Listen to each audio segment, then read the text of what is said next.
you want to talk through, you can help me understand how you can have the fixed frequency and then still have that fast response where you don't have too much clock time, I think is what often happens with a fixed frequency switch, right? You might have the transient, you have to wait to turn something on. So how does this technology not have that problem? Yeah, absolutely. So in the peak current mode control, you not only have to wait for the clock, but you have to wait for the air amplifier to ramp up the comparator signal. Okay. The error signal. In the zero delay PWM, we still have a similar loop, but it's specially tuned for zero delay PWM. And we also have a fast loop that is looking directly at the feedback voltage. And this allows us to instantly respond to a change in the output voltage. So you can instantly respond if you have two control loops going at once. Hmm. So if you have a fixed frequency and you're in between clock cycles, what can you do anything? Or you still have to wait, right? Yeah, so we do, at most, it's one clock cycle. Okay.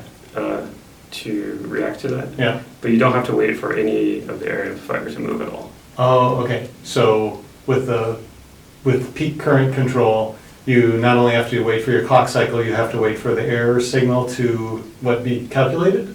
Yeah, so whenever, like if the output voltage drops because your load increased, right, then this creates a small difference between the reference and the feedback, and then that gets amplified, and that slowly increases your current signal. So the error correction has to ramp up. Yeah. Okay. And then so with ZDP, because you have the second control loop? Yeah, so when the feedback drops, this gets instantly fed into the decision on how much to turn on. So we can instantly turn on longer within one clock cycle. Okay, so your next clock cycle after the transient, you're able to ramp up the what do you call inductor current. The inductor current much quicker. Yeah. Okay, so you have better control over, or you have you have a quicker transient. Much quicker transient. Okay. So on the performance side, is there any other key important aspects that you should know? I guess we can say because we're doing a valley modulation instead of peak modulation, we're able to get a very narrow minimum on time, which allows us to operate at a higher switching frequency, which also can shrink your component size. Okay. And so you're efficient with the higher frequency. What does that do for your efficiency? Your efficiency goes down when your frequency goes up. Okay. But your inductor size, if you double your switching frequency, your inductor gets cut in half. Okay. So you save money. Okay. That size. Okay. So how does so when someone's trying to decide, do I switch to this new technology? They're thinking about efficiency, size, cost, system cost, thermal, system size, probably all those things. So how, if you have to do the comparison, how do you go about that? ZDP specifically doesn't impact your thermals.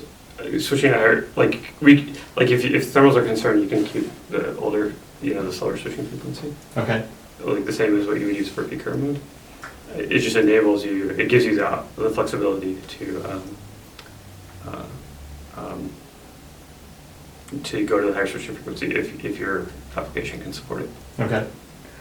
Can you talk about let's talk about the other advantages of ZDP for the decision factors people typically are making. So what does it enable? Yeah, so I think I had a top 5 benefits slide. I'm trying to think of what they were. I think one was the fixed frequency versus COT, the lower BOM cost or system cost, smaller solution size, I would say faster design time, because if you had peak current mode and then later on you found out you didn't meet the transient, and then they have to spin your whole board. But if you have peak current mode, if you have ZDP, then you're definitely quote unquote gonna meet it, and then you wouldn't have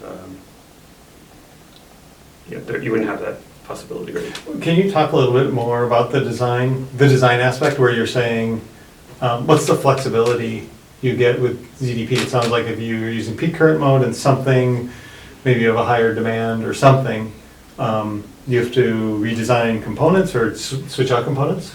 Like if you found out that your transient, you needed to stay with a certain window on your transient, then you design your board and you thought you were going to meet that and you didn't, then you would have to like add more capacitors or retune the circuit in order to do that, which could extend your design time.